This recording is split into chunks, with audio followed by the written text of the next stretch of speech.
Big up, big up, big up, big up to everybody out there. Liverpool 12th man here. I hope that you are well and good. Finally, Friday as it is. And I apologize for having to postpone the start time so many times, 3, 4, 5 different times, this and that. I was scheduled to be on with Kopish, and they got into some type of argument or something about, I don't know, about some semantics about what Klopp had to say. And that turned into me sitting in the back office for like 10, 20, actually like 20, 30 minutes, it felt like at least. So could not wait any longer. And I was not going to make you wait any longer because this is where I wanted to be anyway. So I appreciate the fact that you are here with me. And I appreciate that the Irishman is here with me. How are you doing, Irishman? Yeah, I'm very good. Not very happy with some of our friends over there on Coppish. I think they need to pay a little bit more attention to their guests sometimes. If you're going to be doing a Yeah, call, yeah, yeah. Yeah. that's all I'm going to say. I'm going to throw it. I'm just going. No, it's good. But yeah, um, valuable people in your back studio there sitting there wasting away. It's Friday Yeah, night. yeah. We've got things to do, places to be. Things to do, places to be, Yeah, important got people to see. calling in, man. Yeah, put them That's up why front. I was like, I got important guests coming over. Like I gotta be where I gotta be. So it is what it is. But it's all love. I know things pop up and things happen. So big up to Team Kopish, Matt, Cal, and Drifty, of course. And also, I definitely wanted to. I guess talk about some of the stuff that I was going to talk about on their show, and I guess bring it up with you guys today as well, because it is finally Friday. I know that we got it's summer and we're about to go into it here where I'm at least. We're about to go into the heat, so it's like the sun's gonna pop. I mean, like right now it's not even full. Probably it's not. I don't even think it's at the top of where we're going to get hit on the thermostat, but it's at 38 degrees Celsius. So it's a hot one here today. Yeah. Yeah. I know. Hot one, I know. But It's all good. It's all good. We came in to chill. Yeah, and hello to everybody. Honesty, Redbird, Bernie, all the people that were in earlier on and came back and then came back again. So, yeah. I'm gonna let it go now. I know. It is all love and is sincere apologies. Is very sincere apologies.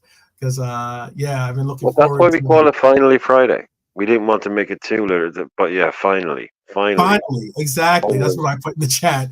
I'm like, finally Friday. Yeah. Finally, we start. Yeah. I know, Daryl. I know. That's exactly Daryl saying, and you're wearing a jacket. I know. He put it on just before he started. He complained about the heat and then put it on just before he started. So you make sense of that. You make sense of that. I know. I get it. Man, I have the central air pumping though. It is kicking out the cold air right now. So trying to keep this house nice and chill. But yeah, and Barney, and that's nice as well, by the way. It's like 17 degrees here today, and people are like, nice today, isn't it? Nice and warm, because it was like really sunny. Skies are blue, but it's actually like 17 is warm in the sun. But it's like, it's really nice today, isn't it? Yeah. Yeah. No, 38. Yeah. 38. It's like that's a nice day here at the end of May. 17. If we broke 20, people would be taking a day off work. Yeah. If it was 20 degrees Celsius right now or 25 degrees Celsius, I'd be happy for that, much less 13 degrees Celsius. So you'd be getting fire going. You'd be getting a toasty fire going in the living room. Oh, tell me about it. I'll tell you, I see what Daryl, I'm going to bring that point up, Daryl, for sure. And I'll answer this question here. Redbird asks, what's the beef over there at Kopish? I stopped watching them a while ago. Well, I'll tell you what their beef was, or what was taking so long for them to get to the next call, was basically semantics, and it's why I was hoping I was going to be able to get on there to kind of like put the ice on the fire there. But like, yeah, but basically what they were arguing over was the concept of the underdog concept, and also his comments about he doesn't want to be the best, he wants to be the most difficult to beat. And in essence, that could be looked at as being the best. If you're the most difficult to beat, you're probably the best in the lot, you know. But like it's a matter of semantics, and it's a matter of like, you know, again, a primary German speaker trying to create his thoughts in English, you know, for all of us to comprehend that are English speakers. And it sometimes doesn't really correlate to the best I guess meaning of what our former gaffer Klopp was trying to get across. You know, how often did that happen? Whether it was for his comments about AFCON, you know, and then like all these reporters took that opportunity to draw attention to their papers and journals, you know, with a comment that he never intended to be disrespectful, you know. And also, this is something, and again, I'll allow for Irishmen to comment, and I'll look for your comments as well in the chat, because I know you guys have probably some opinions of your own. But my portion of what I was going to say is this: could it be considered that we will always be the underdog? Now, hear me out. In Klopp's mind, we will always be the underdog, being we don't cheat.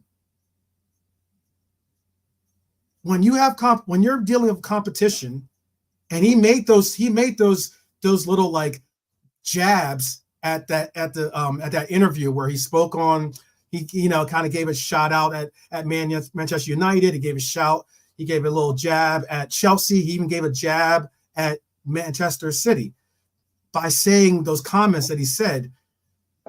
If you don't cheat, chances are, even though you're possibly the most difficult to beat or the best in your mind, it doesn't necessarily mean that you're always going to be the one that people say are going to be the odds-on favorites. And what I mean by that again is, if your competition is cheating, allegedly, if I got to put that in there, okay, it's going to always be difficult to say, yeah, I think we'll be able to beat the team that, you know, cooks the books, is able to bring in world-class talent all day, every day, you know, is able to, like, you know, hide talent throughout Europe and such, you know, whether it's Chelsea you know, to say allegedly, they admitted it. My point is, like, so maybe we will be an underdog under those circumstances. We will be rocky when you're dealing with Drago getting pumped up with steroids. Allegedly. That's the perception I'm taking. Irishman, do you have a different take, or am I too far off? Am I being too far? If that's what he's what he's referring to, yeah. No, I'm just thinking, if that's what he's referring to, then I suppose, yeah, like we all are. But I've been watching what's happening now. Mm-hmm. Last 8 months, 9 months, with the Chelsea, like you say, Chelsea kind of realizing that you can't hide this stuff, and, you know, putting it up there to get ahead of the bullet. Everything getting done, bars getting done. All of these loopholes getting closed. You know, there's been a lot of talk about these things for a long, long, long time, about FFP, PSR, and with even with the corruption that goes on behind the scenes, trying to stop it. But I think we're getting to a kind of an actual point now where this is actually starting to happen. And yeah, you know, that with the PSR, you mean, and yeah, stuff like with that. money, yeah, with the money that can be spent, I think Yep.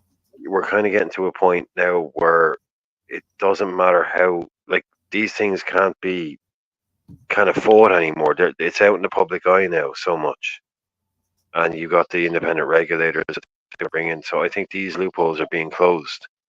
I think a Yep. lot of these guys that got away with things Yep. aren't going to be able to get away with them in the future, Yep. which is, again, I don't want to go into the specifics of it. Right. What the difference between what city you're charged with and what everyone else is charged with. And with You know, but Everton or whether, yeah, or it's very Forest. different. Exactly. Yeah. Yeah, it's basically like it's the equivalent of like Everton getting pulled over and admitting that they don't have a driver's license and getting charged for driving without a license, whereas Man Right. City got pulled over, said they did have a license, handed over a false license, and are now being charged, and they're denying that it's a fault. So it's they're denying they've done anything wrong, where the other Yep. guys are like, oh yeah, look, we messed up. So here's our points deduction. So these things are really happening now. Newcastle having to sell players to trade. So I think the idea of us being an underdog, yeah, I saw that conversation. It's an interesting conversation. Again,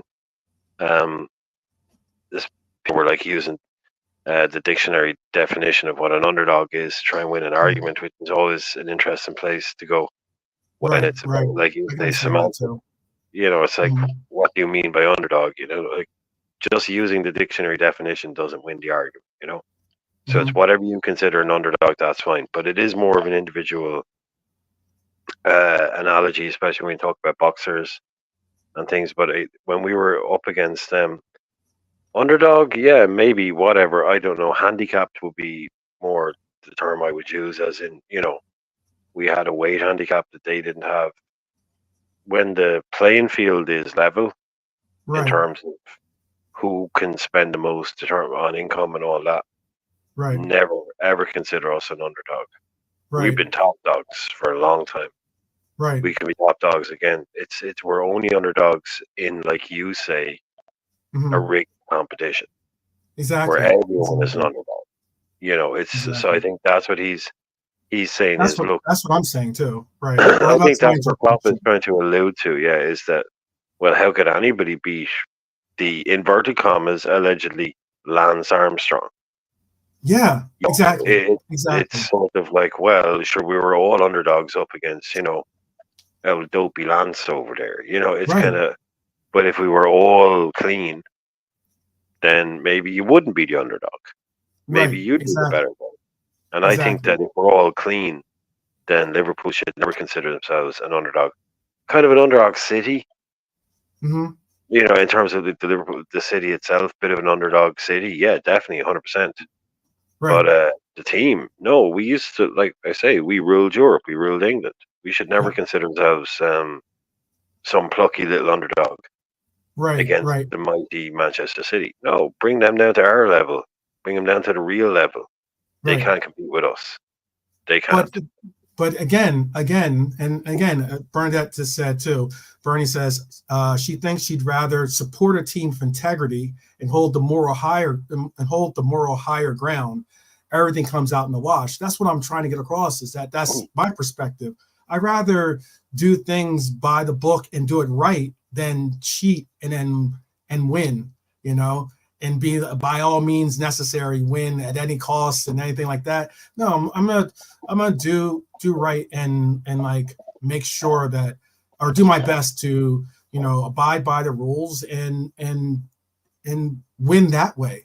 You know, like I get that might be a romantic style or approach towards this whole conception, and there's those that'll be like, no, just win at any cost. Wanting to do it legally, yeah, that shouldn't be a romantic notion at all. No way, yeah. That's sad that we're having to even think like that. You know, and like, sorry, just like, I think it's really sad that, like Bernie is saying, that we can be in a position where in sport we're having to win. Say that. We can take the moral high ground in this sporting contest. Right.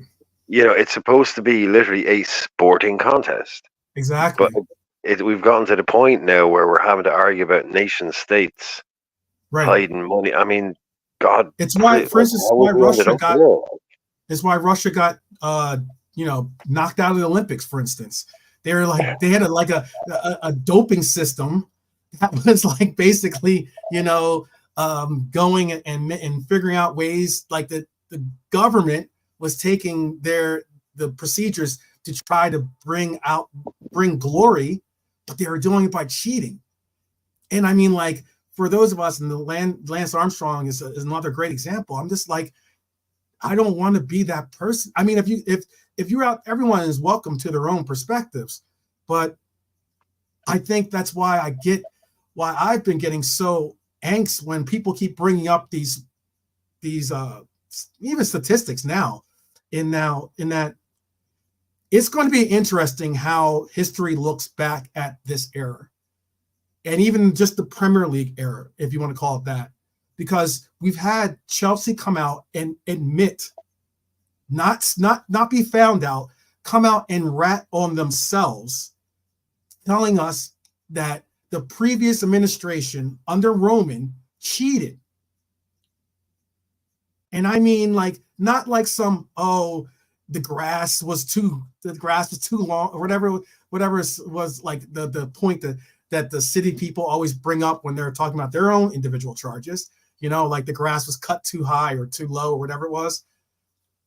They actually came out and said that they cheated, that they were not only cheating, they were breaking the law in some places, in some instances.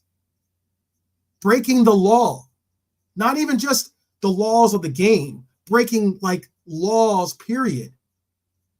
And now we have a case where, yes, City, these 115 charges go much deeper than what we've seen for Everton, for what we've seen for Forest, who, again, got penalized for cheating. That's the so thing. Now we're in this place where, like, with the charges that are going up against City, yeah, it's important. Because now you're talking about, again, a nation state owned club that makes its own rules, sets up, like, allegedly sets up, ghost, what do they call them? Like ghost companies, or whatever they call those things, right? Shadow companies, or not shadow companies, but like, no, both.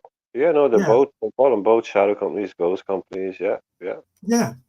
You have this case where you have these you're all in this thing supposed to be held to these standards, and you have clubs that are taking a piss, and we're all supposed to be like, oh no, that's cool. No, I want a game where I know I have an equal opportunity to win. But if I'm going to be going into circumstances where I know that this team is juiced up, okay, this team is juiced up, and yet now I gotta play on the same platform or same playing field with this team. Yeah, I'm going to be an underdog because I'm not cheating like this other team. I'm not cooking the books. I'm not doing all these alleged underhanded things to make myself have an advantage over us. If you don't think that that's the case, and I'll get off I know I'm going on a rant here, but if you don't think that's the case, ask Newcastle. Newcastle right now has, if you ask the Newcastle owners to trade their money for City's money, they would have a laugh. Newcastle's owners also know the sheer fact that now that the Champions League, UEFA, is starting to make sure that they have PSR rules and they're going to hold teams accountable. If you want to play in the Champions League, now that the Premier League is taking measures to make sure if you're going to have this, you're going to be able to be sustainable and play in our league, it matters. Because realistically, I get it. There's a reason why many teams don't make a profit in owning a team. Like you would say to yourself, what's the point of owning a team? Because most times, in most cases, you're probably not making a profit. You're just not. So why would anyone want to get into a business like that? So there's different ways that they take it. Whereas if it was Roman or if it was the city states that own these things, the other company or other clubs and such, if they don't care about money the same way that some of these other people do, obviously, because for Roman it was a different mindset for way he spent his money on his club. For the nation states, they just print more money and make other, whatever organizations or companies to quote unquote sponsor themselves. We don't have those luxuries. The league's not going to have those luxuries. You're not going to have the case like that. If that's the case, just make it where the Premier League is owned by I don't know, by the Queen of England or the King of England or whatever, or the government, and everyone works out from the government, and everyone gets the same amount of money and everything like that. Because that's where that's one of the ways that you're going towards. You're not having the simple playing field that I'm asking for is just that. And we do this revisionary history in saying, oh yeah, you know what? Chelsea was the best organization or best group and this and that. Yeah, because they cheated. They cheated and they told on themselves, and yet they still want to hold on to the trophies they won that they cheated. And then you have the situation with City, whereas in City allegedly cheated, brought in all this high profile talent, all this world-class talent that they have. And now they're playing by the books. Well, thank you. Because now you have all these assets that you cheated to get, allegedly. Again, I keep saying that so that they don't come with their lawyers at me, I guess, right?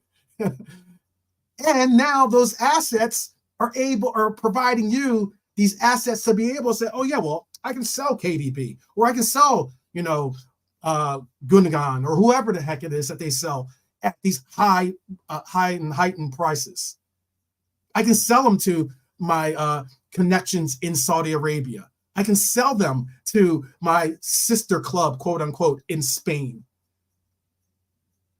If you don't think that there's an issue or problem in whistling Dixie while we walk by the cemetery, as they say in America here, is cool, you are kidding yourselves. I'm saying I'm not going to pretend like City doesn't have 115 charges on their back. I'm saying I'm not going to pretend like Chelsea didn't openly come out and say, yeah, we're about to get hit with these charges, so let me tell on the former owners.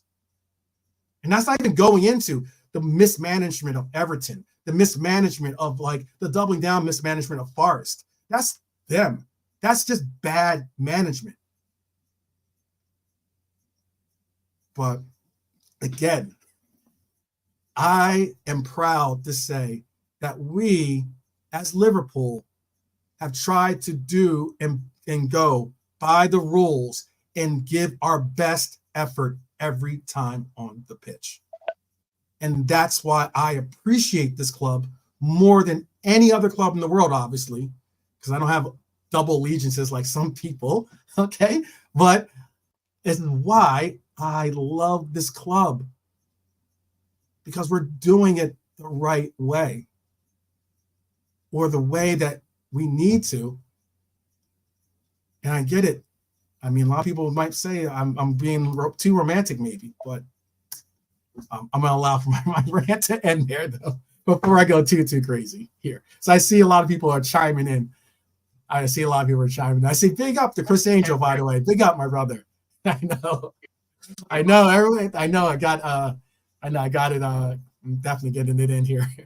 Do you have anything? Do you want to say anything, Irishman? I mean, like, if I'm wrong, or if I'm being too romantic, or being too whatever, please do. You're more than welcome to tell me, as well as you in the chat. It's just an open conversation here. Too romantic about what? Just about what I just said. That's basically, Well, no, I think you just said what everybody thinks. I don't think no one can. You're not going to get accused of being too romantic for not liking Man City. or worse. I mean, you might be. I mean, you're literally just talking about what we're all talking about. Right. What we Yeah. all hate, what we all despise, what we all want gone, what got rid of. That's Yeah. not, like I Yeah. said, if that's considered being romantic about football, then we're all in trouble. I If think it wanting is. I basic, think it is, unfortunately. I don't think anyone, hopefully, no one would say, "Oh, that's." I know you get the idiots and the people say, "Oh, well, no, we want it that way." It's it's fine if you want to just open it up and call it the Wild West, Yeah. right? Yeah. And just let them do what they want, and the people come in, spend what they want, and or else you do what you do now, and everyone signs up. And once Right. everyone signs up, then everyone signs up. Right. So the only way you have out of it is to cheat and pretend that you're not, pretend that it's again. I think we've kind of seen an era now end for Yeah. that stuff. Like Yeah. yeah, it just can't. It's too out in the open now. Yeah. It's not some shady little business Yeah. behind where they're too, especially because they're on the stock market. Yeah. A lot of these clubs, it's all open. They Yeah. just cannot hide this stuff without going full Man City on it and doing the criminal version of hiding it. And Yeah. even then, like there's a lot of this stuff they're talking about, the time barred stuff that they had. That's how far back a lot of it goes. People like Mancini being paid an extra £1 million a year. Like Hmm. that's really all it is. I mean, it's a very, very simple thing. It's like they could say afford to pay him at most 2 million a year Hmm. to fit it in, right? And they want to pay him 4. So Hmm. they just create a company and make him a consultant for that company, and bish bash, they pay him 2 million a year to be a consultant for that company. Right. That's the kind of shit that they've been doing. That's what they've been doing the whole time. Yeah. Something's happened so long ago, like like statute of limitations, all this stuff. But we all know what they've been at, and hope like Hmm. it's just. I just want this all to be kind of tied up now, and I think it will over the next 2 years, where basically if you don't earn it, you can't spend it. Right. They can't keep doing clubs like Forest and Everton, like because these are Premier League clubs that have votes in the Premier League. So they're going to Yeah. like if they're getting done with it, everyone's going to have to be playing by the same rules. So if, as Oh, always, yeah. is the plan with Yeah. FSG when they came in, if Yeah. Liverpool make as much money as everybody else, then they can spend as much money, or if they make more money than anybody commercially and through revenue, they can spend more than anybody, and they're second to third biggest club in the world, top 5 revenue wise easily. They should be one of the dominant clubs if it comes down to how much you can spend, and that I think is finally where we're kind of getting to. Yeah. We're about to Yeah. reach that point, and if that's how it is, Yeah. then we should be really at the top of the tree in England, and Mhm. especially the UEFA rules are even more constricting. In terms of the amount that you can spend and earn. Like Mhm. there's a reason Barcelona are in the way they are. These rules are really are they're not just for the small clubs. Yeah. So Well, yeah. I just think hopefully in 2 or 3 years with good commercial management and no debt, Hmm. then we should be able to compete with pretty much anyone in England. There's no reason why we should. Yeah. Absolutely no reason. There isn't. There really. I think the best thing for competition right now is, or one of the best things for competition is that it's not just the Premier League that is um, doubling down or really getting stringent with the rules when it comes to PSR and or as it was normally or used to be known as FFP. But why I'm saying that is because now other clubs like your Real Madrids, like your Barcelonas, like your Juventus, like clubs that are pretty much too big to fail, basically, in my mind. Like as in, you can't have a Barcelona, you can't La Liga is so set up with Barcelona and Real Madrid being the main features in their league, that even though Barcelona had almost what they at one point they were reported to have $1 billion in debt or something, or be to the point where they were going to have to sell off assets, which they have, or not sell off but mortgage assets off to make the books be okay. Spain would have come and rescued them regardless. Now, I don't know if Spain would have rescued a smaller club that's doing the same actions as a Barcelona, or maybe a smaller club that's trying to keep up with a Barcelona. But because UEFA is now saying, no, we're going to have our own PSR rules if you want to compete in our competition, and I think realistically, it is maybe finally, FIFA, UEFA, or whoever's the administrating organization, saying to themselves, we don't want to have a housing bubble, basically. Like here in America, we had a housing bubble pop, or even when the tech bubble popped. You don't want to have a bubble. You don't want to have this era where obviously more billionaires that aren't even remotely interested in sometimes the game, but are interested in these clubs, because of the way that they know it can generate revenue. Because that's the case, you have all these billionaires and groups and hedge funds get involved. It's not about profit. It's not about profit. It's about revenue. It's about revenue. Yeah. Like if you say to me, yeah, I have a business and it had 800 million in revenue last year. Yeah. It lost 20 million, but it had 800 million in revenue. So that's a thriving business. Right. Okay, cool. You may have some costs or whatever. Yeah, but if you're bringing in, unless you had a business, oh, look, we made $1 million in profit, but we had like 4 million in revenue. No, you want an 800 million revenue business, because eventually that's going to start going ka-ching, ka-ching, ka-ching.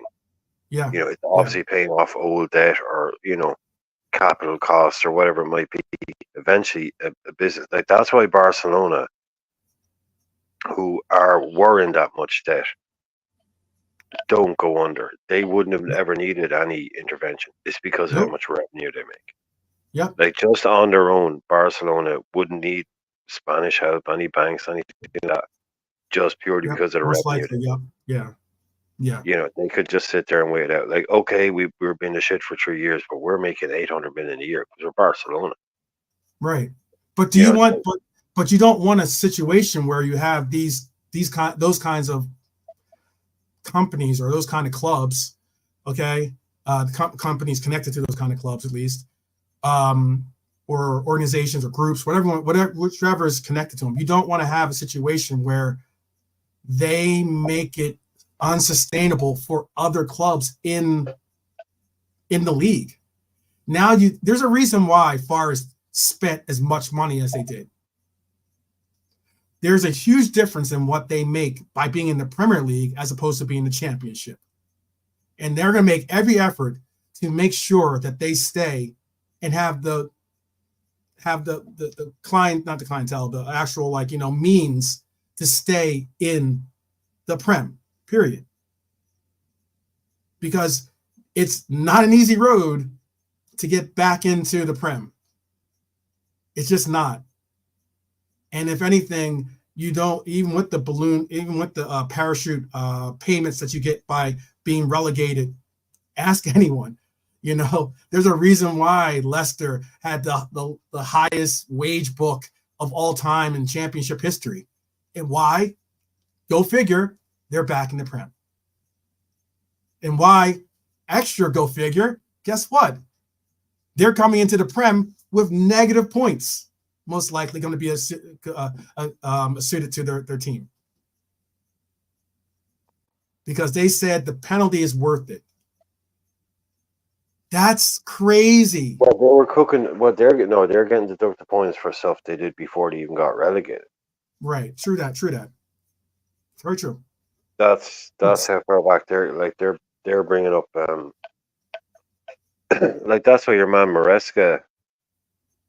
Okay, he goes.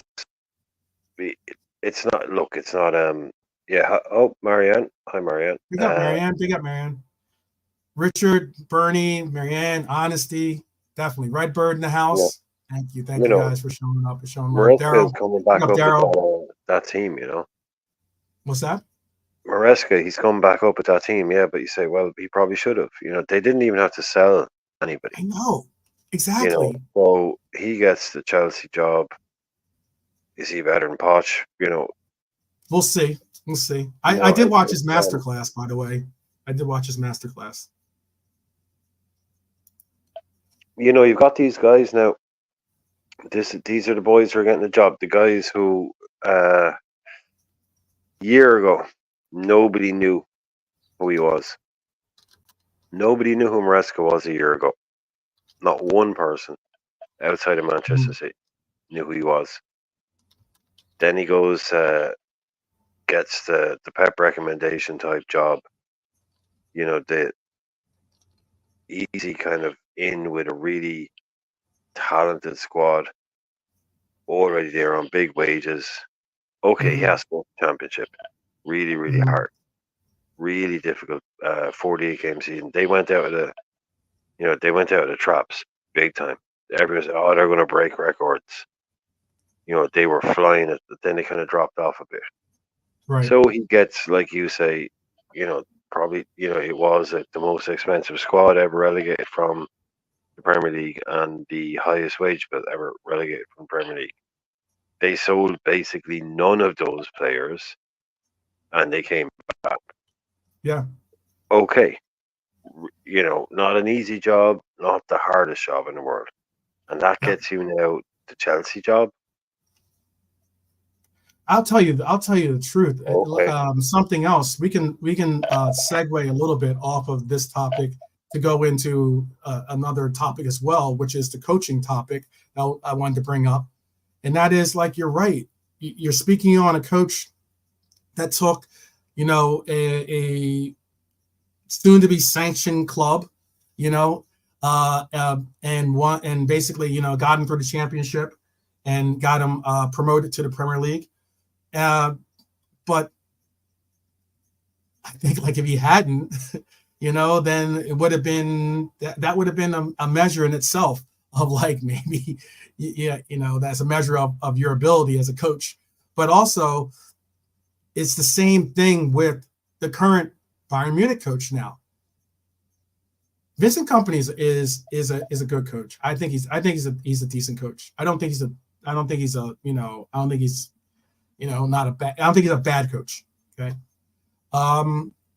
However, it's a unique pathway when you're a former player to become a coach. I would definitely say that, and especially if you're a former player that was a high level, if not world class player, to become a coach. Because, like, I heard a lot of people talking about Kompany becoming Bayern Munich's coach, and everyone. I was watching ESPN FC, and everyone on the panel was basically just going off and just saying how he's got no chance, how, like, the locker room's not going to respect him, this and that. And I'm like, you guys are going way too deep, like, guys. And unless you guys were in the meeting and you had your own individual interviews with all the players for Bayern Munich, then that's one thing. But I think something that I look at it is, a lot of times with these coaches, it's not it gets down to, are you going to play me? I don't know if I pause or not on that one, but are you going to give me the opportunity to play? And that will determine whether I back you. And if we start to win, that'll be the other variable in whether I back you as a coach. Because one unique thing that we have in Liverpool, at least, is that we do have a lot of very humble players that don't really rock the boat, per se, because they're not getting the playing time that they think they deserve. Bayern Munich's got a boatload of superstars, boatload of egos. And you're about to bring in a coach that doesn't have a boatload of history behind him to be able to say, I'm Marino, I won this, or I'm Pep, or I'm Klopp, or I'm whoever. He doesn't have that. And now you look at what's going on with the league, especially now. Now the league has this situation where you have all these coaches that would have never even gotten a whiff of being brought in for an interview, much less getting these jobs. You just said it yourself. Maresca should have. Chelsea just fired a coach that had gotten a team, that had built a Spurs team and brought them to a Champions League final at one point. He had played under he had coached some of the biggest egos that you can speak on in PSG. And at least won the league there. And they fired him. They fired the same coach that started to pull it together and got it together. And when he went to the board and he said, hey, I don't think it's a good idea to transfer like a Gallagher, for instance, or something like that. They said, thank you for your input. Hope you enjoyed the chocolate mousse. And yeah, have a good day. It's crazy what we're seeing now. This new era that we're about to embark on is going to be an incredibly amazing and sometimes very difficult road for a lot of us to really comprehend, I think. Because I think that realistically, we're at a place where there aren't those familiar names that you can just pull on and say, oh yeah, that's the coach that we're gonna go with. You know, I'm gonna bring up something, and then I want your opinion on this. Let me bring it up though first, because I know that this was something that kind of made me was a very interesting thing, at least. Let me bring it up over here. So let me bring this up. I know, and I might be in rare form today, but I just get riled up. I get sometimes riled up because of the revisionary. I saw some of my nemesis in the chat, and even some of my nemesis that got to speak before I got to speak, and I never even got the opportunity to speak, but I was ready to as honestly say, utilize my Magneto and take them down. But here's something that's going on right now, and I want your opinion on this, Irishman. I'll make it's probably not big enough. Let me make sure it's big enough for you. You can you see that clearly? I'll read it out, but I just want to make sure if you can see that clearly. Yeah. Okay, cool. So these are Sir Jim Ratcliffe's 5 new Manchester United rules. On the website 442.com, they say, Sir Jim Ratcliffe's Manchester United transfer rules. Sorry about that. 25 to be signed. My Google wants to join in on the conversation here about Jim Ratcliffe. Rather than individual players. Oh wow, she just basically said what I just said. That's cool. Or I was about to get into, but basically, age limit of 25 for new signings. No Galacticos. Style of play to be set by technical director Jason Wilcox. Manager to be asked what position he wants to sign, not what player he wants to sign. And the last point is Enos to send a list of 3 signings. So from that previous point, he says that Enos will send a list of 3 signings per position for the manager to choose from. And that's it, almost like in essence, like give you some menu options, and then you get to pick what from the menu that you want to work with. This is pretty much like the new direction that a lot of teams are taking on. That era of Fergie and that era of maybe even that brief moment of that era with Klopp towards the end. They are really, really far past and possibly gone. And even Pep has come out to say he doesn't really pick the players per se. He doesn't go out and say, I want this player or that player. He works with the players that they bring in at City. What do you have what are your thoughts on what the new rules or not new rules, but like what Manchester United is trying to do in essence in with the I know that who cares about Manchester United, you all might say, but I'm just getting to the point of saying, like, a lot of clubs are going with this method.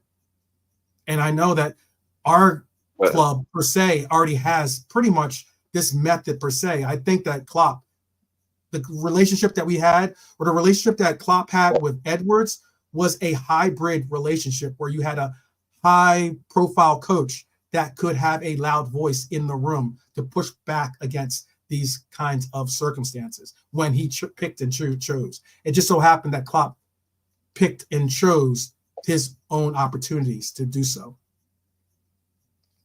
What would you like to say, Irishman? And I'm going to bring up the comments from the chat after you're done. Oh yeah, okay. Yeah. Yeah, I'll go. Go. I know. I'm sorry about the rants. Are you sure you're finished asking the question? Yes, I am finished. I'm sure I'm finished asking the question. Yes, please. Because there's 475 other ways you could ask it if you wanted to do it. The floor is yours, the Irishman. The floor is yours. But all you're looking at there is a list of how clubs are run. Yeah. That's all. That's a list of how people run football clubs now. Mm-hmm. Mm-hmm. Ineos, that's wrong. Ineos is a chemicals company. Right. That's just silly. Mm-hmm. They use that talk there. Oh, Ineos. That's basically saying, right, it's not. It's their scouting department. So this is what I talked about last night, is how things work. It's like manager to be asked what position, not what player. Yeah. Klopp says to the boys, remember we said this last night, Klopp says we need a centre half. So then they go to the list. We got 20, and they pare it down and pare it down and pare it down mm-hmm. to get to the 3 best of that 20 mm-hmm. that they can sign. And that doesn't mean they're cheap players or bad players. That's what, look, you get 0.5, sends a list of 3 signings. So there you go. The manager says to the scouting department, I need a left back, which is manager asks what position or what player. Okay? So the data, all the boys come back with, we've got 3. We've gone through our list of 20. We've pared it down to the 3 best that we can sign and that are available. Right. So this is literally what I was talking about last night. Style of play to be set by technical director Jason Wilcox. Yep. Former Blackburn winger.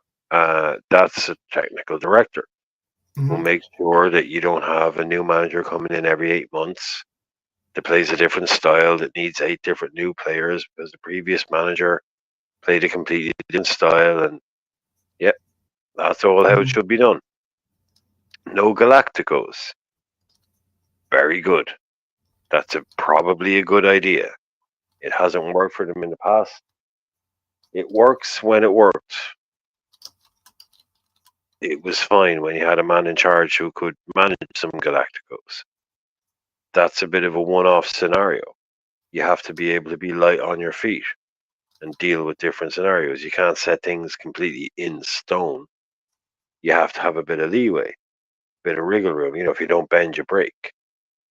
So the only one like there is an age limit of 25 for new signings. That's nonsense. Right.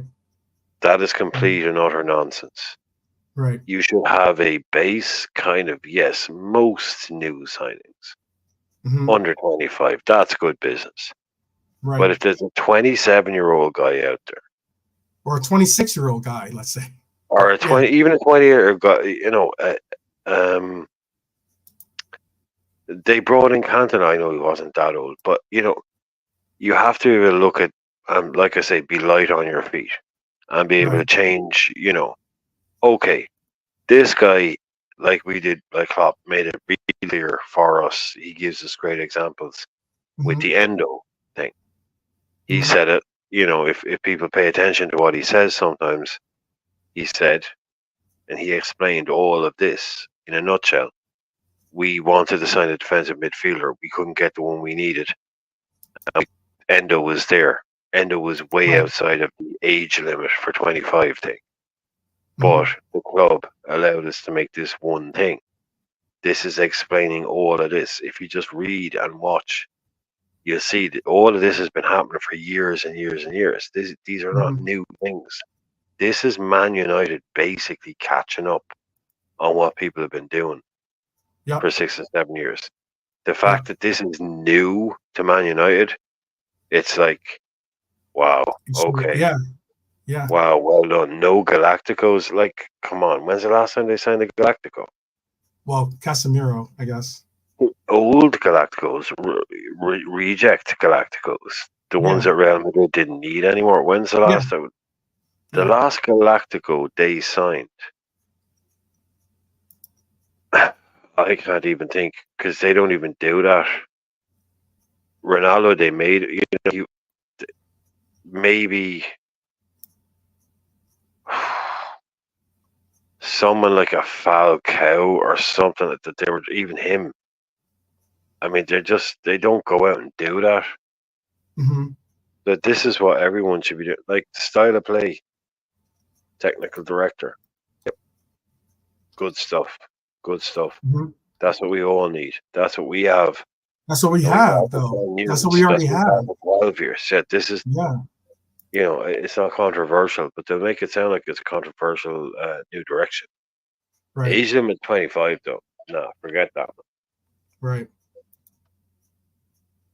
Yeah, it's a weird case and scenario. Yeah, I'm gonna I'll bring up some of the chat's comments here. Richard says he is trying to control finances at Manchester United and how they are running things nowadays. Absolutely, Richard. Honesty says we are doing the same 12th with Arnie, according to Ben Jacobs, and we have zero. Zero say. Okay, zero say in the transfers. Yep. Yeah, he doesn't. I mean, I don't know if he has zero say. I think obviously, I don't think he has zero say. But I think that he has. But I think that he's not. It's not a circumstance where it's like, I don't know, like King Kenny is like going and going to a match, watching a guy play, scouting him personally himself, maybe meeting with the player and saying, I want that guy, make it happen. Pause, I guess you could say behind that too. But I want this guy I want the club to bring this guy in. I like how he plays. He's gonna fit my system. I've watched him play. Bring him in.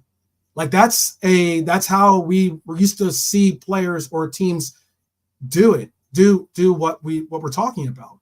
But it's not the case anymore. It's just not the case. Go ahead, bro.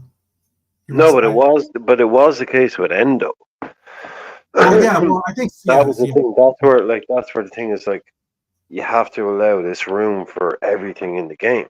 Where it's just like, look, all of our like our list, right? Like we've been talking about.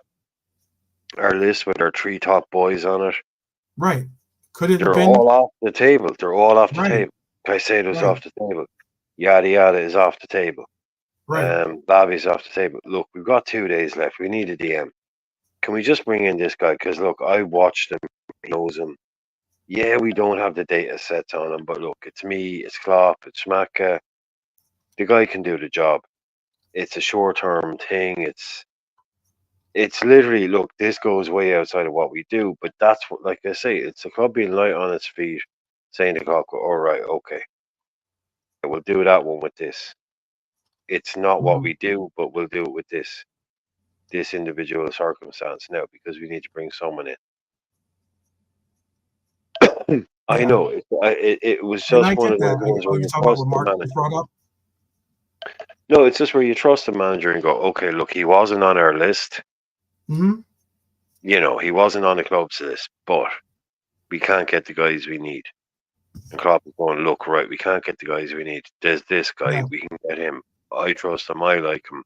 Schmaka Yeah. likes him. The club Mhm. goes, okay, cool, we'll do it. We'll do it. Right, Yeah, right. I we'll know do it. someone's going to probably push back and say the comment of Schmaka saying that he's Klopp's assistant. He's not. Again, that might be in English, a poor English translation of what he really meant, but go Yeah. ahead. Yeah. Mhm. No. Yeah, no, you're cool. You go. No, I was just going to say, because I know that probably will be. I'm just playing devil's advocate somewhat with that perspective, in that, you know, I know someone made that comment, or me. I don't even know whether he said that comment or exactly or not, but I'm just looking at from the comment of Mark. Mark brought up the fact that Endo got a 4-year contract at 30 years old. Klopp came out and openly admitted, this is Brian was speaking on, that went out of the normal, you know, procedure or normal, you know, criteria that they utilize and use for players. Endo was a personal, you know, that I guess the hall pass for him in essence, you know. Kind of an emergency deal. It was an emergency kind of thing. It's like you can't. Yeah. And they I mean, signed like, off. go ahead. No, yeah, they signed off. He asked him, look. Yeah. I mean, there's this is the guy. Kind of. It's not like he's the only person we can get, but Right. But it's this sort guy of like, yeah, all the fits. guys This we guy's wanted. closest fit. Yeah. Yeah. Let's like, I know this guy, and it's like, oh look, he's not. It just kind of, it's one of the, like I said, it shows a bit of I don't know. Do you think of what Richard is saying? I mean, like, and again, everyone in the chat, this is not when I'm saying whatever I'm saying is not a depiction or like trying to like call you out or anything like that by any means. But do you think I don't think of it as Endo as a panic buy per se. You might, and some might classify it as that. But why I'm not saying Endo was a panic buy was because possibly Endo was the third choice. Like maybe hypothetically, if we went by, you know, if they're going by this perception of you have a gold standard, a silver standard, and a bronze standard per se, you know, then or like a first, second, and third choice. Endo was most likely the third choice. And not for FSG, he wouldn't have been. Not at that age, he wouldn't have been top 10. Most likely, most likely would have. Yeah, for Klopp, I think he just falls in this category of, well, look, there's a guy we know. Mm-hmm. It's like, it's just sort of, if everyone's cool with bringing him in, we know he doesn't quite fit what we normally do, but I think it was sort of, if we hadn't got someone in at that stage, right? Panic buy, no, we didn't. Us fans were panicking about not having a DM. Right. I think like you can maybe say that for like emergency. Maybe say that for Kabak, right? Ozan Kabak, or like or even those kinds, or the Ben Davies, like those kind of buy. Those acquisitions, I would say, might have been panic buys because they weren't exactly they weren't on anyone's radar, I think, if anything. But at least Klopp has said that he wanted to. This is a player he would have liked to have brought in long before this. But in his favor. Yeah, probably he would have. He's the kind of guy that you would have definitely imagined him wanting it at a kind of a Klopp midfield scenario. That kind of guy, definitely. He always had his eye on him, but never as a game changer. It's a guy that we don't need to read too much into, I don't think. He's just a guy who plays his position, and he came in and he performed admirably. But at the age he's at, questions will be asked about successor, but he's not someone I'd be willing to kind of move on. I'd like to see him stay here for 2 years and be that backup DM, always ready to go, always super fit, ready, ready to perform, ready to contribute, happy to be here kind of guy. But not panic, but definitely kind of in the emergency, last minute kind of pulling the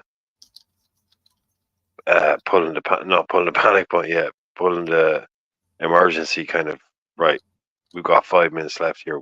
We have to have somebody. And we landed it right. A lot of clubs make transfers like that, last minute stuff, because they miss out, and they're these famously bad transfers because they genuinely do panic buy. Right. And they go and scratch around. Whereas we had someone the Klopp kind of knew. Right. Yeah, and the fact it was someone no one had ever heard of. It's not like, oh, we wanted such and such, and then we just went and threw a load of money at Mario Balotelli. Right. Yeah, it was a real rock solid signing, even if a little bit panicked at the end, time wise.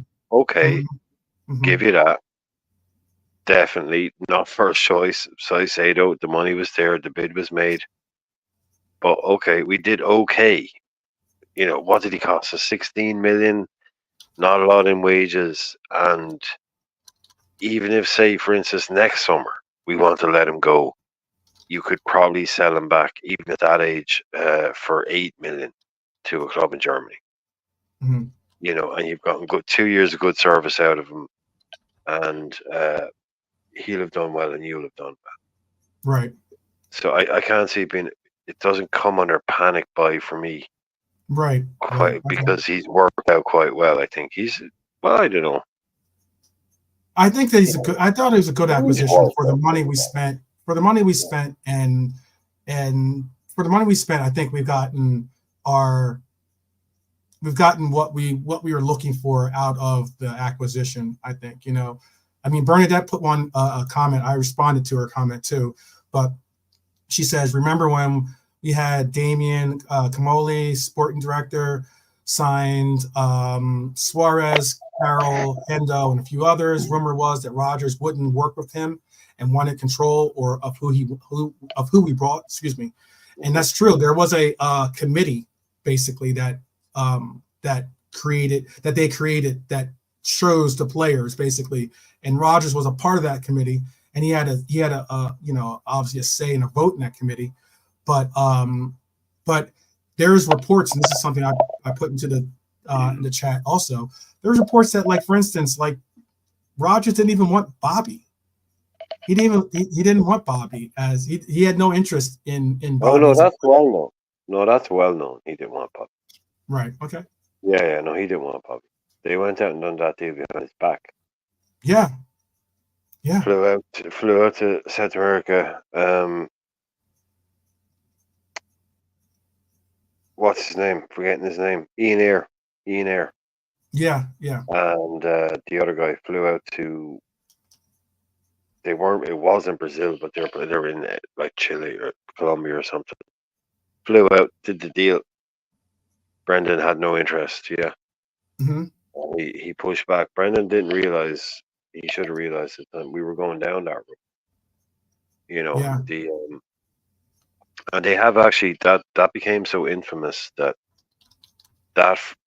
phrase was banned within Anfield, the phrase transfer committee, because that was used as a stick to beat us with for so long that we were going down this road, and it's just what everyone else was doing. We were using data, and we're using basically a scenario where, guess what?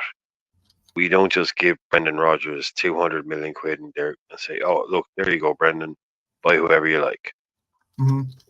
Just you do whatever you do, man. Whoever you want, man, go and do it. No. Everything had to go through, and the papers used to make this big deal. It's like, oh, Liverpool, they're so weird. Oh, all these American people have to agree, and then this weird damn Comely guy has to agree, and then it's imagine that. Imagine a manager not being able to sign his own players. Yep. And it's literally now it's what's commonplace. Yep. But yeah, because we were doing it so early, they created this whole transfer committee thing. Because they lived in a world in the British media where everyone was Harry Redknapp, and Harry Redknapp basically had a checkbook and can go sign whoever he want. Right. You know, interfering owners with their weird transfer committees. It's just like, nope, just standard practice. The standard practice. Standard practice now, like, you know.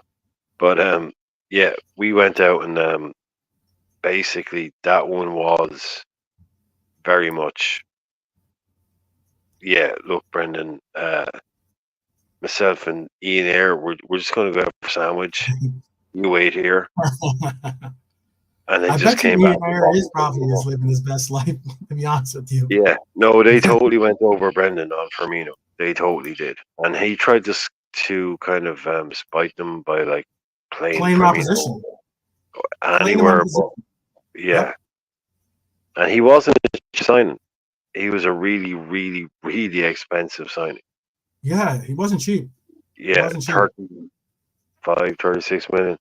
And yeah. Brendan was like, "Oh, I don't want him." Brendan didn't understand. Even before the transfer committee type thing, Brendan wouldn't have been big enough to come in and start saying, "I don't want a player." Like Brendan had no power at the club. He didn't realize that. He realized pretty quickly, but yeah, he wasn't big enough or have a successful enough CV to be able to walk into a dressing room at Liverpool and go, "I want this, I want that." Right.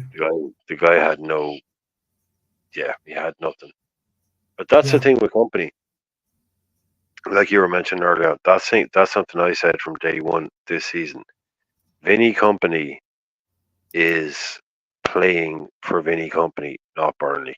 And I thought it was disgraceful what he was doing. He knew he was going to get relegated, but he was going to try and play the same football consistently just to show, look at the kind of football I play. This is what I do. You know, give me good players, and this is what I'll do. Regardless of the fact that it was getting Burnley relegated because they couldn't do it.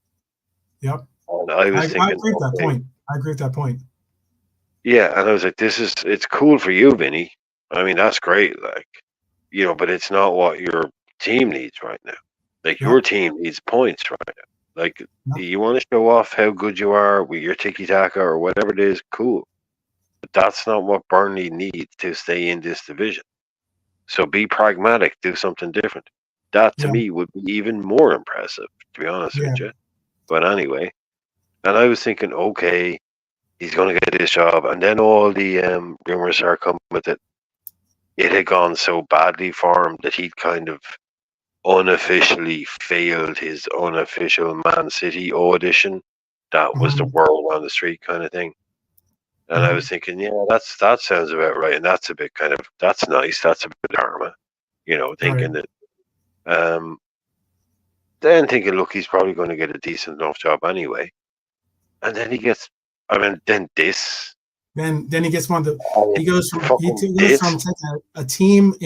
taking a team from promotion to relegation, and then he gets one of the biggest gigs in European football.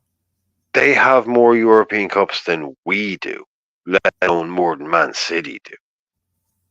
Like, that's how big Bayern Munich have more European Cups than Liverpool do. Like, that's how fucking big that club is. You know, forget Man City. You know, even if you got in the Man City job, yeah, they're a brand new massive club. But get the Bayern Munich job. Okay, they're not as big city now, you know, but historically, I mean, I thought he was taking the piss a little bit, you know. I know. Bernie just brought up at his Bayern Munich press conference, company was bullish and said he had lots of offers apart from Bayern Munich. Not the right. Well, I don't think you want to say. I know. I don't think you really want to say that, to be honest with you. Just kind of say like, like I had some other offers, but I made Bayern Munich wait and figured out, maybe I'll give them a little run. I do have a couple of quick ones that I wanted to bring up here as well. Quick little things I want to bring up with you. So let's see. This was something that's very interesting. I know you don't like them using the word Enos, since that is his pharmaceutical, or his not pharmaceutical, his chemical company. No, it's fine. No, it's fine. No. But in this, they say nice run by Enos since 2009. So they own Nice, and in 2019-20, they got 6th, 9th, 5th, 9th, and 5th. And during those 5 years, they've had 5 managers in 5 seasons. Okay, no plans, no strategy, no vision, just sacking and blaming the managers is basically what this guy Mark Goldbridge, basically, this is something that Mark Goldbridge reposted actually, by someone else's comment. There's no time, right? Yeah, it's just interesting, very interesting in the case. And there was 2 other things. If I was a rich billionaire, if I was a billionaire, yeah, I'm about to say, you don't have to say rich. You're a billionaire. You know, you're going to look. I don't blame these guys. Buying. I mean, they have more money they can ever burn. When they're making the same next week. Yeah. Ineos is one of these companies, like, what are you going to do? You're going to buy a club. I'd probably mess it up a little bit. I wouldn't be able to sit back and just go, oh, well, I'll do nothing. These guys, they spent their lives working at these faceless companies, and now they're one of the world's richest men, and they want to be out in front of the camera. And look at me, look what I do. I'm the Man United guy. They're not football people. Yeah. They're just not. They don't have football in their blood, so they look at, oh, I want to be this guy, I want to be that guy. Look, he's the guy now making football decisions for Manchester United. Yeah. And you can't all be football people, but this is why it works so well for people like Ajax, and it works really well for Bayern. Right. Because what they do is they hire basically ex-players as managers and directors of football and CEOs and chairmen. Like, all the people at Ajax are ex-Ajax players. All the people at Bayern are ex-Bayern players. Of course, it doesn't always work out right. No, it doesn't. And you have seasons like now. But more often than not, what have those clubs done? They've had success because they have football people who understand the club and who they're not just idiots. Like all these guys, like former footballers that we know about that are in these positions. If you actually look at it, they've gone off and gotten business degrees. They've gone off and gotten masters in fucking financial management, all this stuff. They don't just they're actually gone off and they've become highly educated in their spare time. That's how they go and get these extra jobs. But they bring in, like, Oliver Kahn or De Boer or someone like Van Basten at Ajax. These are the people that come in rather than, just some guy whose wet dream is owning Manchester United and he wants to use it as a plaything. Yeah. You need the business guys, of course you do. You need the business nows. But if you can have a guy who understands business and how to run a club, and also, by the way, he's a former player who won a European Cup at your club, that's better than some accountant. Yeah. Well, that's why it's always beneficial to keep those kinds of players in the organization, because then they get to see what the company expects, what it is to be, like part of the other side of the club, not just a player, but actually Bayern do it. We should. That's exactly it. Like, but that's what Bayern do. They recognize that.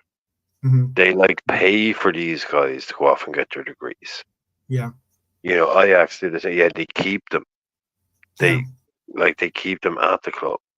Yeah. It's like keep them coaching. It's like Ruud van Nistelrooy, like he or whoever it might be, like the day after he plays his last game for the club, it's like, so you're in the under 11s tomorrow, right? Mm-hmm. Mm-hmm. Like straight away back at the club. You know, don't let them go. Keep them in there. Mm-hmm. You know, it's the fan owned stuff as well. But yeah, with the Germany, with Germany, yeah. for But if sure. you have football people, it sounds like, oh, football. I played the game, all that stuff. You know, bit of a cheesy. But no, you need like, guess what? Like, if you want to run a computer company, get a computer person. Want to run a football club? Get a football guy, not a Mm-hmm. computer guy. You know, and if it's not really that difficult, like so, yeah, you keep these guys around. Keep the Fowlers around. You know, you keep the Mm-hmm. Gerrards around, whoever they Yeah, might they be. keep the Kennys, the you Yeah, know they keep the Barnes around, you know, like as in they're keeping Klopp around, you know, even though he's not a former player, but I mean they keep these people that were a part of that were the faces of, you know, not only the face but also the, you know, the driving you know, pieces that made it all work. They keep them a part of the company because, or they're part of the club because, you know, you want them to, you want to have a balance. It can't be all just nerds. It can't be all just like, you know, analytical geeks out there or something like that. It can't be all just, you know, hedge fund businessmen, you know, that don't understand or care about the game. It has to be a nice blend of everything, because if not, then you're not going to have a club that really relates to us as fans, you know, and creates the types of measures of success that we're all looking for, which is trophies. You know, we all want to see us win trophies. We all want to see us, you know, some of us want to see beautiful football. Some of us want to see trophies. Some of us want to see both, you know, but to get to that measure, to get to that aspect, you have to have a kitchen where you have a great sous chef, a great chef, a great, you know, prep guy, you got to have a good front of house. You got to have all parts of it be top level, and then that's how you get a great organization. Barney's got a trivia question for you here. She's asking, who was the player we thought was in the bag but chose a different club, and we panic bought Andy Carroll for stupid money instead? Who was the player that we were in for, and then when we didn't get him because they went to a different club, we bought Andy Carroll? who were you really? That's a good question. I'm trying to think about, because I thought that Andy Carroll was King Kenny's guy. I thought back then. I thought that was like the guy that he really wanted. But do you have an answer for that one? No, we Oh, yeah, who did we no, want instead maybe, of? maybe. Oh, you're talking about, you're talking about the guy that like the guy that we were going to get, and we ended up like he even had like he was supposed to he even had I think he even had like he even had the kit or something. Who was the French player? Was that the same? Was Oh, that Nabil Fakir is that we? No, that's a is different way that a earner. different era? Oh, that's totally different. Who did we want instead of? I mean, I don't remember us wanting somebody completely different. Uh, and us getting like, because we didn't want. I don't know who Bernie is referring to, because Carl came out of nowhere because we sold Torres. You know, we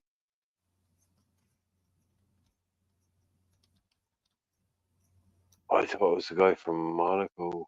Chose. Oh, Anthony Martial. Is that who you mean? Oh, That's really? the one. No, Really? no, that's again is two different. because that's Martial that you're talking about, yeah. From Monaco that chose Man U. Yeah, like Martial has only just left Man United. No, I think we only really the plan was to play. The plan was to play Suarez up front. Oh, you mean Falcao? You're talking about Falcao. Again, too late. Yeah. Not the right year either. The Colombian. Yeah, no. The idea was to basically play Suarez with Torres, which you don't want to say that too often. It's going to make you feel bad. But that would have been like the Suarez deal was done. We were buying him anyway. We had that done. Mm-hmm. And then Chelsea came in on deadline day around 5 o'clock on deadline day with 50 million for Torres, broke the world record or broke the British record. And we already had Suarez done and dusted. So by 11 o'clock that night, we had gone from selling Suarez to out of nowhere buying Andy Carroll, having not really meant or wanted to buy him until Torres left. And it's a bit of a kind of, it sounds like one of those, he met him on the way and met him on the way out. But because you do those deals, you do them at Melwood, you don't do them at Anfield. Mm-hmm. When the players go and they meet. Fernando Torres literally walked out of Melwood and walked past Luis Suarez as he was walking in. That's how close those deals were done together. And Carl was done even later. Suarez was joining, thinking he was going to play with Torres.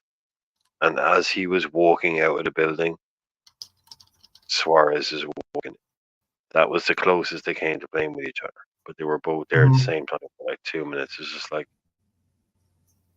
man, that would have been, had it happened, potentially one of the greatest Premier League strike partnerships of all time. Possibly. And Torres. So, possibly. But instead, we got Andy Carroll. That's one of the great. You don't get deadline days like that anymore.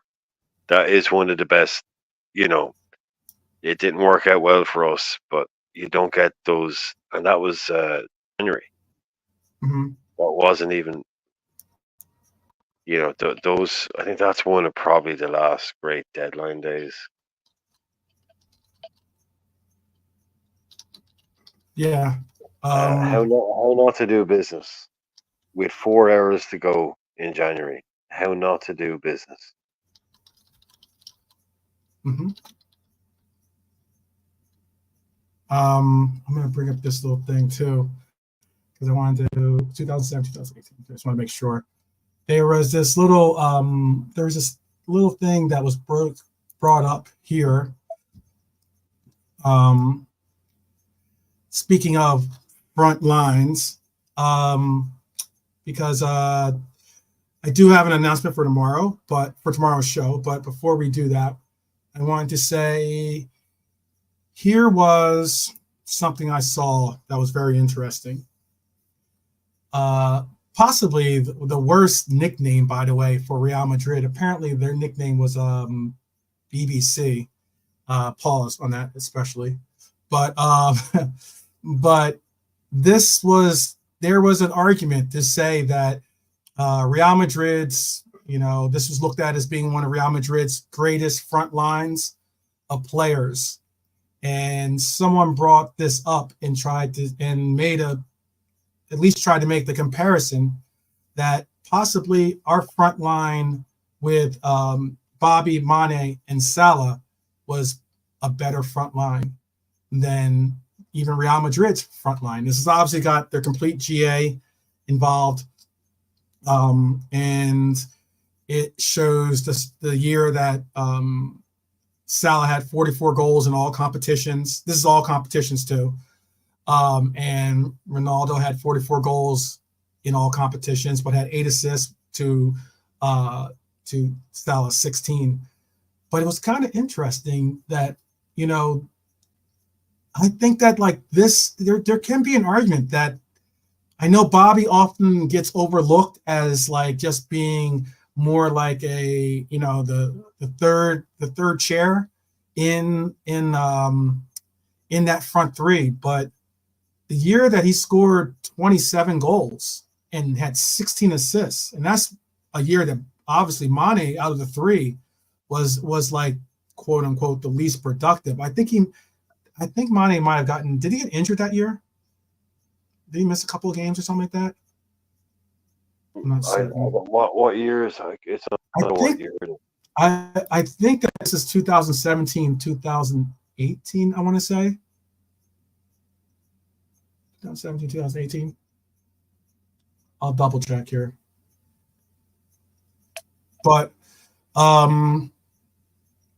it's just one of those situations where I saw this on Twitter as something that I was responding to, and like because a lot of people were were so intimate about saying that Ronaldo, Benzema, and Bale was the greatest, and it is that they were the one of the greatest Real Madrid front lines of all time, and I said it was they were trying to compare it to. It's definitely one of the greatest Real Madrid front threes of all time. Right. Ronaldo, Benzema, and Bale. Yeah, that's definitely like those are three of the best players at last. I know Bale doesn't get the credit he deserves, but he should though. He won them the champions. He won them that Champions League against us. He's won 4 Champions Leagues. Yeah. So I mean, what more do you want to say? Like that's an amazing front three. That Ronaldo. I mean, you get people who say he's basically the best player ever to play the game. Yeah. So that is one of their greatest ever front threes, if you want to go down the front three thing. Yeah. And probably again, we don't, front two or whatever, but it's if you want to pick, what's that, 90 goals? Yeah. Yeah, they had 90 goals. I don't know. It's 28. They Real Madrid that year had 28 assists, and then we had 41 assists when it comes to that part of the GA. Yeah, so I mean, what do you want to do, It's just one of those things. If we have a goal scoring, I mean, if you could have a goal scoring forward, great. But if I just think Mane eventually took over that mantle of what you're seeing Bobby was contributing that year, and then I'm sure Bobby's supplemented that with like assists as well as complementing his assist levels going up a little bit more. Yeah, this is just interesting little thing. At all of them at the peak, like at all of those players at their absolute peak. Yeah, I think the only one of our three that gets in is Salah. Oh, if you're doing a combined, if you're doing a combined, because I think I mean all of them are, like you're talking about literally six incredible players. Mm-hmm. Maybe like Benzema showed how good he was after Ronaldo left. Yeah. I think, if you could have a front three of Ronaldo, Bale, and Salah, I think it's probably you're honestly. I just think that our front three should get a lot more recognition. That's one of the reasons why I brought this up. I just think that front three, I think, is one of the greatest front threes of all time. And I think that because sometimes people don't give Bobby the kind of respect that he's due, especially in a year that he contributed more goals, obviously, than even Mane did, who is often looked at as possibly one of the best, if not the greatest, left wings of the Premier League era, depending on who you're talking to. I'm just thinking that sometimes because people don't think of him as as that dominant number 9, that front three doesn't get the recognition. But I mean, I think it's deserving of it. That's the reason why I wanted to bring that up. I think the front three does, but I think I think I go with my thing is I did think that maybe the front three itself does, but the individuals within it don't. If you know what I'm saying. I think people can't really deny how good it was, but I think the individuals in it don't get maybe the individual credit they deserve. That's basically what I was getting at. I just think sometimes because Bobby is looked at as not as a dominant goal scorer per se, quote unquote. And again, this shows that he has done it for Klopp, you see. But Bobby's only ever done it in a Klopp team. Right. Like if Firmino had been awesome, and then been awesome, and then gone somewhere that's been awesome. I think it's kind of they get grouped more of a system thing. No, I just think they kind of probably get grouped together as like Mane, Firmino, and Salah. I just think like Firmino wasn't world class when he joined, and he left and went to Saudi. I get you. So like if he'd done it at a couple of clubs, people would be like, "Oh yeah, Firmino, like obviously world class." I just think it's probably maybe easier to just kind of. I'm not saying anybody dismisses it. Like this is like I've only ever heard. Yeah, let me make sure out there. The Irishman is not saying there's no shade. Everyone says they're brilliant. No, I'm not. Obviously, none for me. But what I'm saying is, I've never heard anyone say he's bad.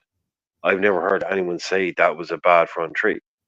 Like I don't see the point of this comparison because this is like, one of those things that's trying to create an argument. Oh well, I think they're better. That's just one of those really annoying Twitter things where it's just like, let's just put two brilliant, amazing, and beautiful things. It was on Twitter, yeah. And make people fight about it. Yeah. It's just where it's like there's no reason to fight about that. Yeah, great, brilliant teams. No. Tell me who you prefer. Oh, no, okay, well I prefer them. Oh, let's fight about it. Yeah, let's not get into that. We already spoke about how. No, but that's what I'm saying. No, that's what Twitter is trying to say. It's like here's two beautiful things that everybody should just love and appreciate. But instead of doing that, let's fight about them. That's what they're trying to do there. It's just like, yeah, great, all of them amazing, brilliant. It's like, no, but he did this and he did that. It's like, yeah, cool, bro, amazing. Yeah. I'm not going to fight you about it. Like, I'm not saying you, I'm saying Twitter. It's just like I know. No, well, Twitter is undefeated. You can never beat Twitter. You know how that goes. Oh, I think maybe one day. Maybe. Well, tomorrow. Tomorrow is. Yeah, I'm stuck for. I'm pushed for. Yeah, no, we're gonna be landing right here and to say tomorrow, we have London has. Oh yeah. Plays host to Real Madrid versus Borussia Dortmund. We're going to do a lead in to the game and also do a watch along as well. And I did have a quick question though too, because you know what's funny about it, and this is my last question. We'll end on this though, because tomorrow again, I said it's going to be Dortmund versus Real Madrid. They're going for their 15th. Right? Their 15th title, Champions League title. I have a question for you. Being that we were just speaking about DMs and about how we were missing out on DMs this year, or missing out maybe on a complimentary DM for Endo, how some people in the chat might, as well as some of us, maybe even on the panel here, might have a DM as being a position that we would like to fortify, if not, complement or even replace. Do you think that if Can had stayed with our team, that he could have been a difference maker in getting us? I know it's completely, subjective or objective. I don't know which one it is, but it's one of the two. But it's just an opinion. Yeah. Subjective. Subjective. Okay. Do you think that if we had Emery Can as our DM, we would have possibly never even went for Endo, but maybe even he could have made the difference if in possibly, getting us across the line on occasion when we were in need of as some people said, the DM role for us this year was a major difference, definitive marker for us. Well, I suppose I was going to say he's going to finish when he left. You think? What he's shown, like a guy I never liked, a guy I never rated, a guy I never. It's one of those sort of things where just as a football fan, you're missing something, but because people who get paid a lot more than you would ever do to make decisions about football are picking this guy. So it's like, okay, but to me, he was just like, really immobile, really hard to get. Just not someone who he didn't look like a footballer. Okay. He just didn't. He was so big and now the guy again to get to that doesn't consider himself a DM. Didn't want to be a DM. Didn't want to play there. Played well for his centre half a lot, but to me, just way too immobile. Not elegant enough, not enough ability on the ball in centre midfield. Someone who, someone who and people call them blind spots. Whatever. It's a player who I just could never see. I couldn't understand what was good about him. I couldn't understand why he was so high. I could why he's so highly rated, or why he thought so highly of himself. Too. Well, why Juventus were prepared to give him like $300,000 a week, right, on a free transfer. Like, honestly, I just could not see what he did on a pitch that made him in any way special, different, better. Like I say, blind spot, lack of football knowledge, whatever you want to call it, but just one of those guys I could not see. I can never remember watching a game that he played in where I was like, wow, he's really good. Like one overhead kick against Watford or whoever it was against, and then he's off on a free transfer. Yeah, to me, one of the most bizarre players. The guy's had a huge career. Plays for Germany, plays for Juventus, plays for Liverpool, plays for Dortmund. He's had a huge career. Yeah, he's the captain of Dortmund right now. Obviously, really good. I mean, for us, I saw him play football a lot for us, and I never once thought, "Oh wow, look what he did there. He's really good." Like just bizarre. It's just this guy that used to lumber around in midfield, like Igor Biscan with better hair. That's really all I ever saw. So, but I was looking at it like from a perspective of what Bernie just mentioned, and I already got that it's a definitive no by the chat. But she said we should have had backup for Fabinho and rested him. We were too dependent on him, and he never had recovery time. And maybe Emery Can could have provided that, or maybe a platoon system. You could have had backup. The first part is right. We should have had backup for Fabinho. Yeah, but that doesn't mean it has to be Emery Can. There are other. I know. I'm just saying. I was just, No, I just don't get the guy. I could never understood the hype. Yeah, it just goes. Those bands. It's like I just don't get the fuck. I just don't get it. Yeah. But he played for everybody. Like every big manager just picked him. Yeah. Got picked for Germany. Played World Cups. Played. Yeah. A whole lot. But to me, you see him. I didn't like what he said about I don't like the fact that at the moment he left, he said the reason why, because he left on a free transfer, as you mentioned, and then I think we bought him for 12 million euros originally. He said that he basically was leaving because he was going on. Oh, big up Team Coppish, by the way. Big up. No worries. I appreciate that, brother. They're the same. What's good? Big up, big up, big up. Oh, of course, yeah. Drift, definitely. When you have Mike Doss on, brother, I want to be on that panel. If I could be so bold to, like, try to push my invitation.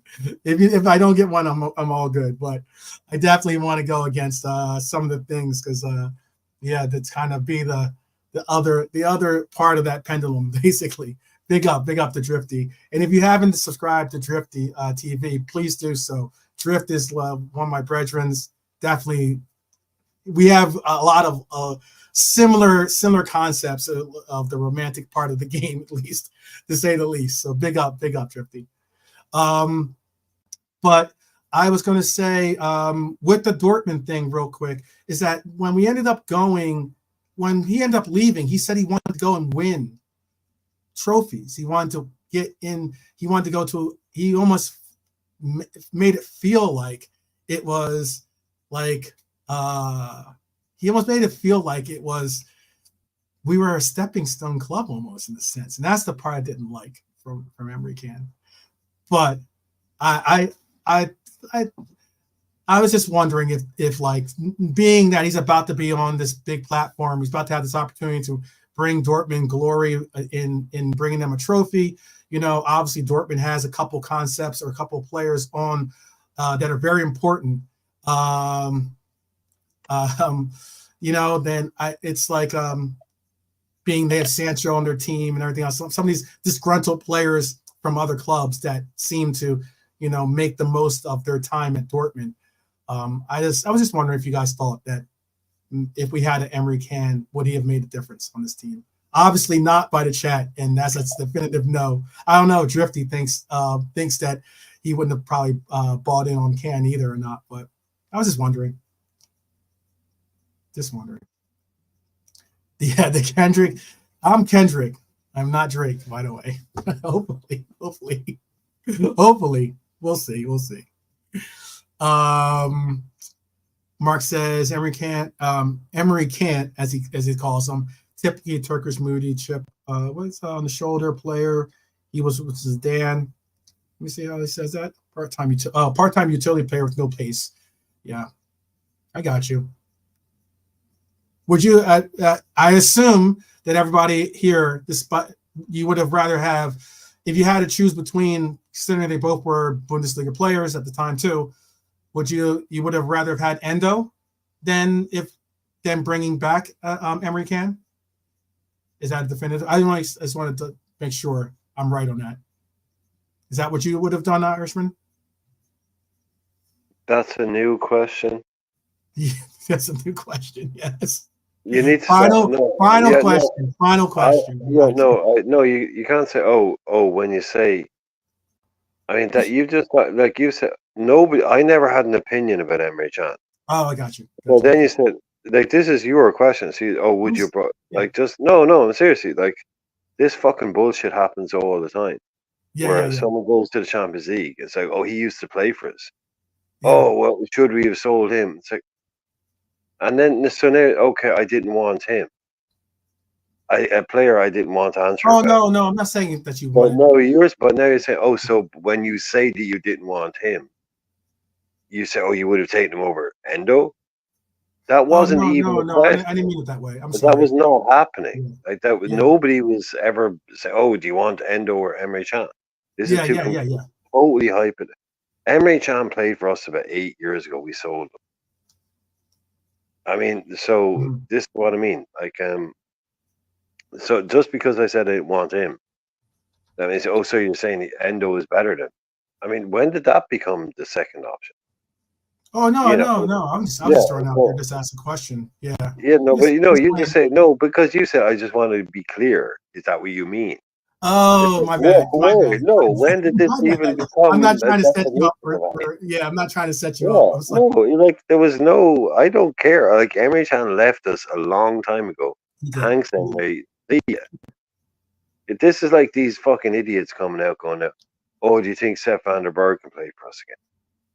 Ooh, oh wow. Okay, so it's like all these boys that just left years and years ago. But I'm not sure if you've noticed the thing. I genuinely need to go. No worries. I know it's so late. We're gonna end here. We're gonna end here. Yeah. We're gonna end here. Because definitely, big up, Irishman. Do you want to say anything before we end? Before we allow? No, I will, and I'll be gone when we come back as well. I'm literally I'm going to speak to all tomorrow. We're doing a Champions League tomorrow. Tomorrow, Yep. I'll see everyone tomorrow. All right. Tomorrow, guys. Big up. Thank you, Irishman, for joining us today. Thank you guys for joining us as well. I know that a lot of you guys, it's late. It's super late. So I appreciate that you guys stuck this one out. Again, I appreciate the show of the apologies that the Team Coppers showed up and said what's good. Appreciate all the guys and all the gals that showed up today to kind of, chop it up on Finally Friday. And I hope that you guys join me tomorrow. Tomorrow we're going to be doing, again, a watch along. We'll do a half hour before a game starts. We're going to do a lead in. So we'll kind of like, meet up, and kind of do the walk together to the game. So yeah, maybe I'll bring up some other past players to kind of poke the bear against the Irishman to get him riled up a little bit here. But all the same, it's all love. It's all good. I will always, as always, I say this always, hey, take care of yourselves. Continue to take care of your loved ones as well, because it's important. Family is always important. You guys are a part of my family, Red's family, and I appreciate each and every one of you. So, yeah, good night to you guys, or good morning, good afternoon. If you're watching this on the replay, appreciate you guys too. And yeah, as always, let me make sure I take this down. As always, as I can say always, up the Reds, definitely. Take care, guys. See you tomorrow.